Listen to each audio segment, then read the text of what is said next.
مادرم در روی حولی از سحر کار سخت زندگی را میبرد. آتش افروخته پیش از طلوع پرده چشمان شب را میدرد. هرگاه از خواب بیدارم کند نرم نرم آید به من در گفتگو، بوی شیر نوپز و دیگ سیه، بوی آتش می کند دستان او.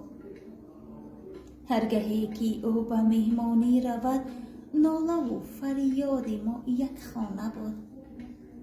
مادرم یک بردن نان می نهاد، روی دسترخوان ما شاهانه بود. خانه های بیچراغ و برق ما بود روشن از صفای مادرم. نام ما گیرد چون نام بخت خود، سیر بودیم از هوای مادرم.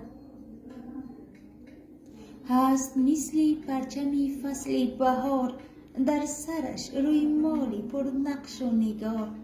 از صدای عطسه های روشنش پاره می گردد دل شبهای تار.